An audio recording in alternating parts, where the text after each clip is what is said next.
Estaba sentado en mi propia mesa, en mi propia casa, cuando Mariana se levantó con esa sonrisa que yo conocía tan bien. Era la misma sonrisa que ponía antes de destruir a alguien. Don Roberto, dijo mirándome directamente a los ojos, mientras todos en la fiesta de cumpleaños de mi nieto Mateo guardaban silencio. Creo que es momento de hablar con claridad.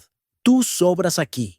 Esta familia estaría mejor sin ti envenenando el ambiente con tu presencia de viejo amargado. El silencio fue absoluto. Podía escuchar mi propio corazón. Mi hijo Diego bajó la mirada hacia su plato. Mi hermana Teresa se cubrió la boca con la mano. Los vecinos que habíamos invitado intercambiaron miradas incómodas. Y yo solo sentí cómo 68 años de vida se desmoronaban en ese instante. Mariana continuó. Cada palabra era un clavo más en mi ataúd. Llevas 3 años viviendo aquí como un parásito, sin aportar nada más que críticas y mal humor. Diego y yo hemos decidido que es hora de que busques otro lugar donde vivir. Mi mano temblaba mientras sostenía el vaso de agua. No de miedo, de algo mucho más profundo. Lo que nadie en esa mesa sabía era que yo había guardado un secreto durante 3 años. Un secreto que mi propio hijo desconocía porque yo mismo se lo había ocultado. Cuando murió Carmen, mi esposa, todos asumieron que la casa donde vivíamos Diego, Mariana y los niños era de ellos. Yo nunca los saqué de ese error. Pero ahora, mientras Mariana seguía humillándome delante de 20 personas, algo dentro de mí se quebró definitivamente. Me levanté despacio. Mis rodillas protestaron, como siempre lo hacían últimamente. Caminé hacia el mueble del comedor donde guardaba los documentos importantes. El mismo mueble que Carmen había elegido hace 40 años, cuando compramos esta casa en la colonia del Valle. Escuché a Mariana reírse detrás de mí. Míralo, ni siquiera puede defenderse. Patético. Saqué el folder azul. Mis manos ya no temblaban. Mariana, dije sin voltear a verla todavía. ¿Sabes por qué nunca pedí que me pasaran renta estos 3 años? Me di la vuelta y la miré directamente. Su sonrisa empezó a desvanecerse. Porque uno no se cobra renta a sí mismo. Puse los papeles sobre la mesa. Las escrituras de la casa. Mi nombre aparecía como único propietario. La fecha. 1987. 37 años antes de que Mariana siquiera conociera a mi hijo. Si esta historia te está sorprendiendo, no olvides suscribirte para descubrir cómo terminó todo, porque lo que pasó después fue aún más impactante. Diego tomó los papeles con manos temblorosas. Su rostro perdió todo color. Papá, ¿la casa es tuya? ¿Por qué nunca? Porque un padre no le cobra renta a su hijo, respondí mirando a Mariana, que ahora parecía una estatua de sal. Pero ya que tu esposa dejó muy claro que sobro aquí, creo que es momento de aclarar quién sobra realmente. Juan harto, saqué las llaves de mi bolsillo, las mismas llaves que había usado desde 1987. Las puse sobre la mesa con un golpe seco que resonó en el silencio del comedor. Tienen 30 días para encontrar otro lugar donde vivir. Y Mariana, cuando empaques tus cosas, asegúrate de no olvidar esa sonrisa. La vas a necesitar para convencer a otro suegro de que lo deje vivir en su casa. Pero lo que descubrí esa misma noche cambió todo el panorama. Teresa, mi hermana, me siguió a mi habitación después de que todos los invitados se fueron apresuradamente. Los escuché murmurar mientras salían. El escándalo del año en la colonia. Teresa cerró la puerta y me miró con esos ojos que conocía desde que éramos niños en Guadalajara. Roberto, hay algo que necesitas saber, me dijo sentándose en el borde de mi cama. He estado callada demasiado tiempo, pero después de lo de hoy, Mariana no es quien dice ser. Mi corazón dio un vuelco. ¿De qué hablas? Teresa sacó su celular y me mostró una fotografía. Era Mariana, pero más joven, tal vez 10 años atrás. Estaba con otro hombre y había 2 niños con ellos. La investigué hace 2 años cuando noté que algo no cuadraba con sus historias. Roberto, Mariana estuvo casada antes. Tiene 2 hijos en Monterrey que abandonó. El hombre de la foto la está buscando. Ella le debe manutención de los niños desde hace 5 años. El cuarto empezó a dar vuelta. ¿Diego lo sabe? No. Y hay más. ¿Recuerdas cuando Diego perdió sus ahorros en esa inversión que Mariana le recomendó? No fue una inversión. Ella transfirió ese dinero a una cuenta a su nombre. Tengo los estados de cuenta que comprueban todo. Me senté pesadamente en la cama. 60,000 pesos. Los ahorros de toda la vida de mi hijo. ¿Por qué no me lo dijiste antes? Pregunté sintiendo la bilis subir por mi garganta. Porque pensé que Diego era feliz. porque no quería destruir su matrimonio. Pero hoy, cuando te humilló así, Teresa apretó mi mano. No podía seguir callada. Esa noche no dormí. A las 3 de la madrugada escuché pasos en el pasillo. Era Diego. Tocó suavemente mi puerta. «Papá, ¿estás despierto?» Lo dejé entrar. Tenía los ojos rojos. Había estado llorando. Mi hijo, mi muchachito que ahora tenía 42 años, se sentó en el suelo junto a mi cama como cuando era niño y tenía pesadillas. «Papá, lo siento tanto», empezó a decir, pero lo detuve. «Diego, necesito preguntarte algo. ¿Eres feliz?» El silencio fue su respuesta. Después de un largo rato, habló. «Mariana cambió mucho después de que mamá murió. Es como si al verte vulnerable, ella viera una oportunidad. Me ha estado presionando para que te ponga en un asilo. Dice que tu pensión ayudaría con los gastos». Mi pensión. Claro, siempre se trataba de dinero con ella. «Hijo, hay algo que necesitas saber sobre tu esposa. Si crees que esta historia no puede ponerse más intensa, espera a escuchar lo que sucedió cuando le mostré las pruebas a Diego. Le enseñé todo lo que Teresa había descubierto. Vi cómo su mundo se derrumbaba con cada evidencia. Las transferencias bancarias, las fotos con su primera familia, los mensajes del ex esposo buscándola. Diego lloró como no lo había visto llorar desde que murió su madre. «¿Qué voy a hacer, papá? Mateo y Sofía, los niños la adoran. Los niños necesitan un padre que no viva en mentiras», le dije abrazándolo. «Y necesitan un abuelo que los proteja de alguien capaz de abandonar a sus propios hijos». Al día siguiente, Mariana intentó hacer damage control. Me encontró solo en el jardín. Ese jardín que Carmen había cuidado con tanto amor y que yo mantenía vivo en su memoria. «Don Roberto», empezó con voz melosa. «Lo de ayer fue un malentendido. Estaba estresada. Usted sabe cómo son las cosas. No quise decir...» «Mariana», la interrumpí sin mirarla. Seguía podando las rosas. «Sé lo de Monterrey, sé lo de tus hijos, sé lo del dinero de Diego». El silencio fue ensordecedor. Cuando levanté la vista, su cara era una máscara de terror puro. «No sé de qué habla», intentó, pero su voz temblaba. «Juan Carlos Herrera, tus hijos se llaman Juan Carlos Jr. y María Fernanda. Tienen 14 y 12 años ahora. ¿Quieres que continúe?» Se dejó caer en la banca del jardín. Por primera vez desde que la conocí, Mariana no tenía palabras, no tenía esa sonrisa venenosa. Solo era una mujer descubierta en sus mentiras. «Por favor», susurró, «no le diga a Diego. Lo amo, se lo juro. Cambié. No soy la misma persona que abandonó a sus hijos, que robó a mi hijo, que me humilló frente a toda mi familia». Me senté frente a ella. «Mariana, tienes 24 horas para decirle la verdad a Diego. Toda la verdad. Si no lo haces, lo haré yo. Y además, me aseguraré de que tu ex esposo sepa exactamente dónde encontrarte». Pero lo que ninguno de nosotros esperaba era lo que Mateo, mi nieto de 15 años, había estado guardando en secreto. Esa tarde, mientras Mariana y Diego discutían en su habitación, Mateo vino a buscarme. Traía su laptop bajo el brazo y una expresión que nunca le había visto. «Abuelo, necesito mostrarte algo». Nos sentamos en mi estudio, el único lugar de la casa donde Mariana nunca entraba porque decía que olía a viejo. Mateo abrió su laptop y me mostró una serie de videos. «He estado grabando a mamá desde hace 6 meses», dijo en voz baja. «Desde que la escuché hablando por teléfono sobre ponerte en un asilo y quedarse con tu pensión». Los videos eran devastadores. Mariana hablando con alguien llamado Ricardo sobre planes para declarar a el viejo mentalmente incapaz. Mariana buscando asilos en Internet. Mariana falsificando la firma de Diego en documento. «Mateo, ¿por qué no dijiste nada?» Mi nieto me miró con lágrimas en los ojos. «Porque papá la ama. Porque Sofía es muy pequeña para entender.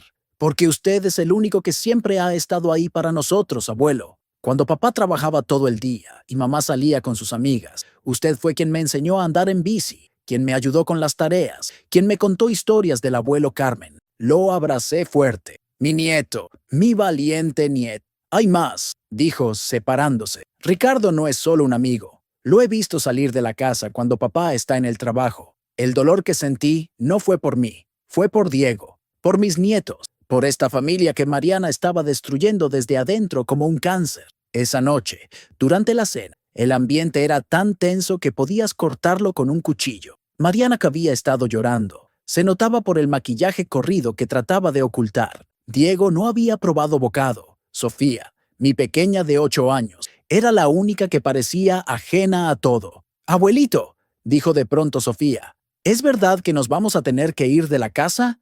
Antes de que pudiera responder, Mariana estalló. «¡Es su culpa!», gritó señalándome. «Todo esto es su maldita culpa. Si se hubiera muerto con su esposa, nada de esto estaría pasando». El golpe que Diego dio en la mesa nos sobresaltó a todos. «¡Basta!», gritó mi hijo como nunca lo había escuchado. «Mariana, vete de esta casa. Ahora». «Es mi casa también», respondió ella con veneno. «No», dijo Diego levantándose. «Es la casa de mi padre. Y yo fui un idiota por permitir que lo trataras así.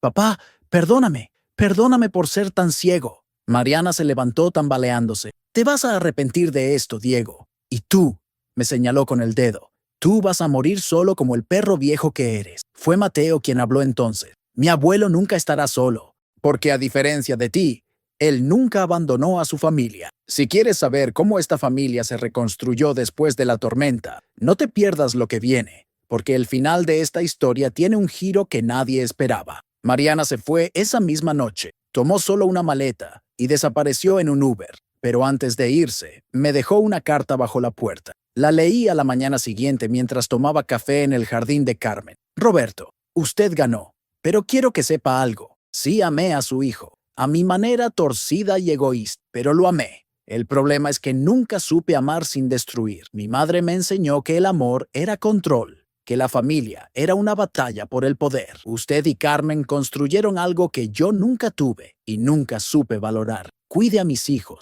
Ellos no tienen la culpa de tener una madre como yo. No los buscaré. Es lo único bueno que puedo hacer por ellos». Mariana, guardé la carta, no por ella, sino por Mateo y Sofía. Algún día, cuando fueran mayores, decidirían si querían leerla. Los siguientes meses fueron de reconstrucción. Diego consiguió el divorcio. Juan Carlos, el ex esposo de Mariana, resultó ser un buen hombre, que solo quería que sus hijos supieran que no los había olvidado. Llegamos a un acuerdo. Él no la perseguiría legalmente si ella renunciaba a todos los derechos sobre Mateo y Sofía. Una tarde, 6 meses después, estábamos todos en el jardín. Diego había aprendido a cuidar las rosas como lo hacía Carmen. Mateo tocaba la guitarra que le regalé. Sofía leía en voz alta un cuento que había escrito sobre un abuelo superhéroe. Teresa venía todos los domingos a comer. «Papá», dijo Diego mientras podábamos juntos, «voy a vender mi departamento de inversión». «¿Por qué?». «Quiero usar ese dinero para remodelar la casa, hacerla más cómoda para ti. Un baño en la planta baja, pasamanos en las escaleras. Esta es tu casa, pero también es nuestro hogar. Si me lo permites, quiero que sigamos aquí, juntos». Lo miré a los ojos. Mi hijo había madurado más en 6 meses que en los últimos 10 años. «Diego, esta casa siempre será de la familia. Cuando yo no esté...». «Falta mucho para eso», me interrumpió. «Cuando yo no esté», continué, «será tuya, de Mateo y de Sofía, pero con una condición». «¿Cuál?».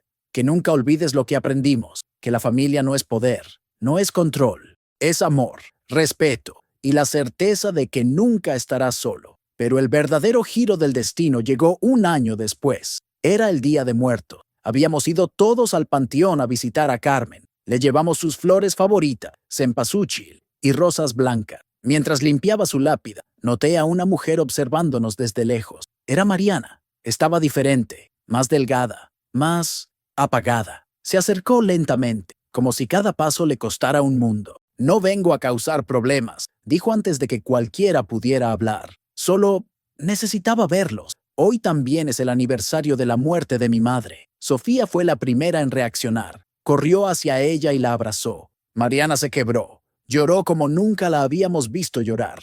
«Mami, te extrañé», dijo Sofía. Mateo se mantuvo distante, pero no hostil. Diego la miraba como si fuera un fantasma. «Estoy en terapia», dijo Mariana cuando recuperó la compostura. «Estoy trabajando en un restaurante en Puebla. Estoy tratando de ser mejor».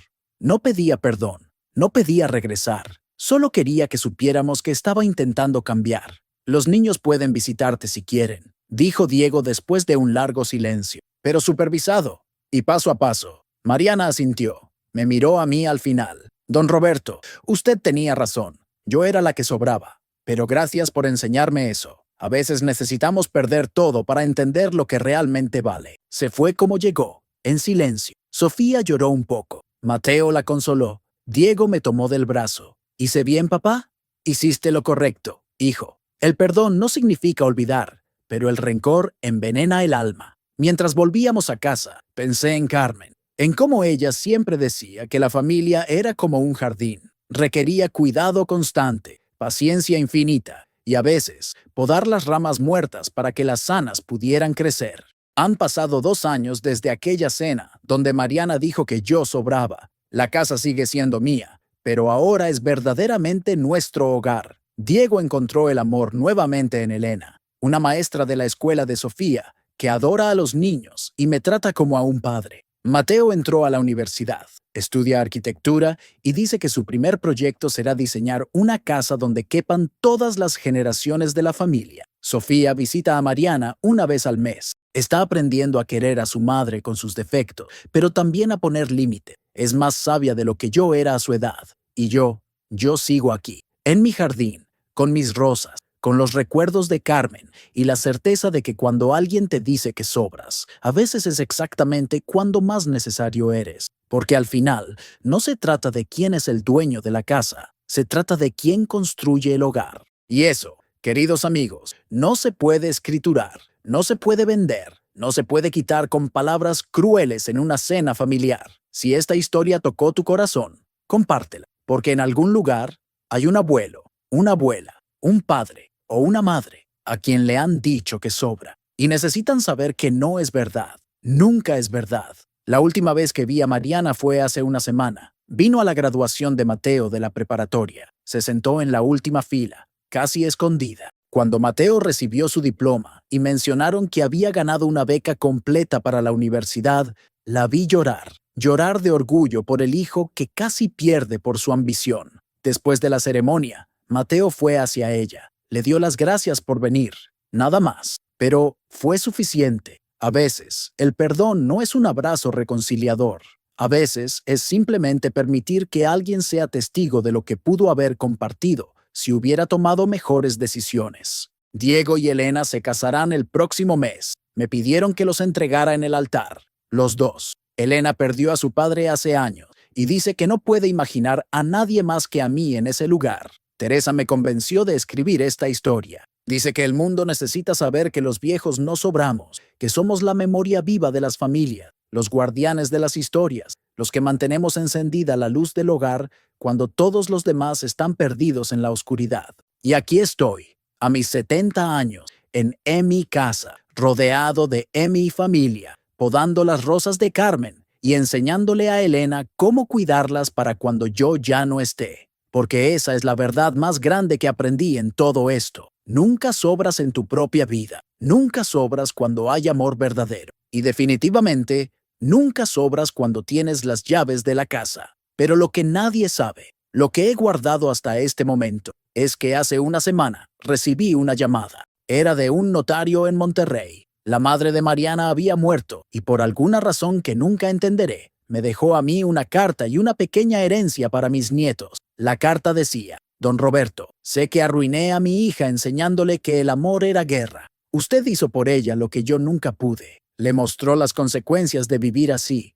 Los 10 millones de pesos que dejo son para Mateo y Sofía, para que tengan lo que mi hija les quitó al alejarlos de la estabilidad, y para que sepan que su abuela materna, aunque nunca la conocieron, los amó desde la distancia y la vergüenza. Perdone a Mariana si puede. Ella es producto de mis errores. Rosa María Salinas. No le he dicho a nadie sobre el dinero. Primero quiero que Mateo termine la universidad, que Sofía crezca un poco más. Entonces les daré su herencia, no como un regalo de la abuela que nunca conocieron, sino como una lección de que a veces el universo encuentra formas de equilibrar la balanza. Y Mariana, si algún día escucha esta historia, quiero que sepa algo. El día que dijiste que yo sobraba, me diste el regalo más grande. Me recordaste que todavía tenía pelea, que todavía tenía propósito, que todavía tenía una familia por la cual luchar.